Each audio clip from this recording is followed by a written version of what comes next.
Halo semuanya, balik dengan aku Noel dan selamat datang di Apa Jadi Bahas. Dan video kali ini sesuai dengan judul bahas gak ada waktu. Ini satu kata yang sering banget, satu kalimat yang sering banget diucapin oleh orang ketika belum bisa atau tidak bisa melakukan sesuatu. Seringkali ya ketika kita nggak melakukan sesuatu alasannya nggak punya waktu. Padahal secara teori dan secara fakta yang benar, bukan kita nggak ada waktu, tapi kita tidak menyediakan waktu secara khusus untuk tugas tersebut. Kita nggak mengalokasikan waktu yang cukup. Dan dulu tuh aku sering banget mikir kayak gitu. Kayak, wah, aduh, sorry nggak ada waktu. Sorry telat ngerjain, telat ngumpulin, nggak ada waktu pak, waktu penuh. Padahal ketika di flashback, ketika ngelihat screen time di handphone, main yang Mobile Legends, scrolling Instagram, habis waktunya untuk itu. Dan sejak paham konsep ini yang mau aku sampaikan, alasannya udah berubah. Jadi bukannya nggak ada waktu, tapi belum bisa menyediakan waktu untuk melakukan hal itu. Gitu kan, keterbatas. Jadi sebenarnya cuma sedikit tuh, bukan nggak ada waktu, tapi belum bisa menyediakan waktu. Tapi akhirnya kenapa pemikiran ini jadi satu hal yang penting gitu ya?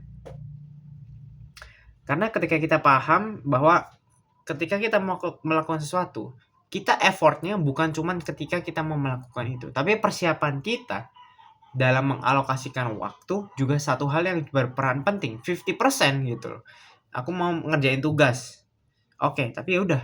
Tapi kalian nggak mikir, oke aku mau ngerjain tugas nanti pulang kuliah jam 2 sampai jam 4 aku harus bisa nyelesain. Kalian alokasikan waktu dan sepanjang 2 jam itu kalian kerjain tugas itu, kalian alokasikan waktu, jangan main gitu. Dan akhirnya ya dengan kesadaran ini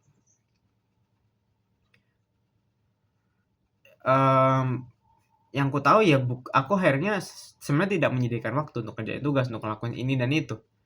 Dan hal-hal itu yang akhirnya bikin mulai pelan-pelan untuk menata hidup. Pelan-pelan untuk belajar nyediain yang namanya waktu. Dan caranya gimana ya? Aku banyak sekali pelajarin. Adalah yang pertama bisa time blocking. Jadi itu salah satu sistem ketika kalian, mungkin teman-teman yang belum pakai kalender di handphone, please banget untuk pakai Google Calendar ataupun apapun itu.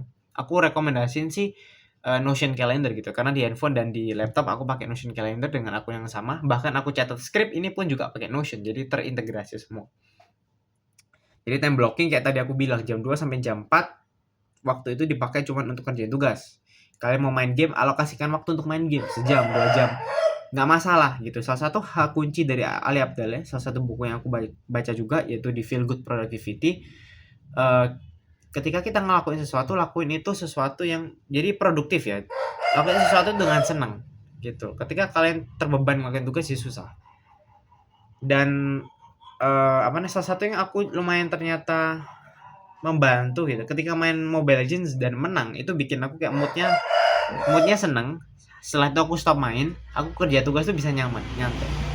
Jadi teman-teman, produktivitas yang didefinisikan sama Ali Abdaal itu bukan seberapa banyak kita menyelesaikan tugas, tapi seberapa banyak hal yang kita lakukan itu mendekatkan kita ke tujuan yang udah kita tentukan.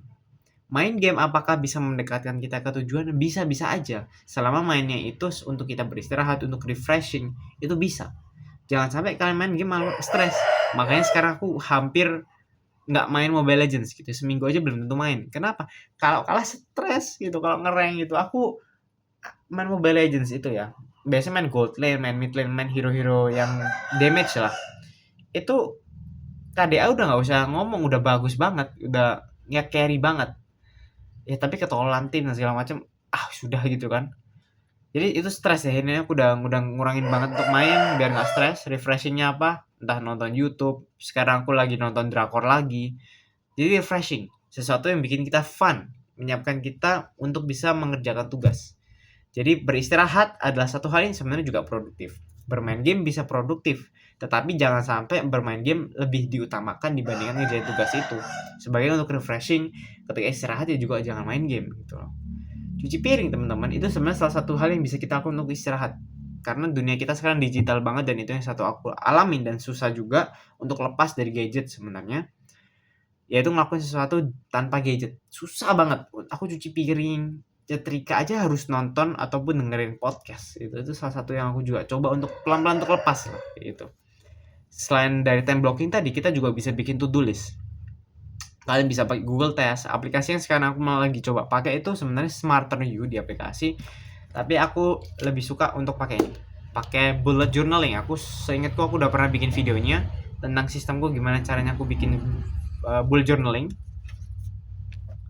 Jadi aku lupa, kalau belum bikin ya udah kapan-kapan kalau mood dibikin. Jadi kayak gini, jadi hari ini aku bulletin aku mau kerjain apa aja dan segala macam. Kalian bisa juga cari orang-orang yang videonya bikin bullet journaling, itu sangat membantu sekali. Beli buku ini merek Joico 40.000 teman-teman. Ini salah satu investasi yang lumayan bagus banget. Ini buku bullet journal keduaku. Buku bullet journal pertama itu di Februari 2024 itu pertama kali dan sampai sekarang bertahan gitu. Ini buku kedua. Jadi dalam waktu setahun mau 2 tahun nanti itu cuman habis 80.000. Jadi kan bisa bayangin sebulan tuh nggak ngeluarin sampai 5.000 tuh nggak nyampe teman-teman ya. Jadi satu buku setahun kalian bisa bayangin aja 40.000 kalian bagi setahun. Itu bisa ya bisa cuma 3.000 sebulan. Itu uang yang sangat kecil sekali dan investasi yang sangat-sangat bagus sekali teman-teman. Kurang lebih gitu. Dan satu yang penting, semua dimulai dengan niat dan kesadaran. Karena seringkali ketika kita udah scrolling, kesadaran kita itu hilang dan kita udah into dengan yang ada di handphone. Jadi kurang lebih gitu doang. Jadi pelan-pelan untuk memunculkan niat dan sadar ketika ingin belajar untuk mengalokasikan waktu untuk kita bisa melakukan sesuatu yang bisa produktif. Sampai jumpa di video selanjutnya. Semoga membantu.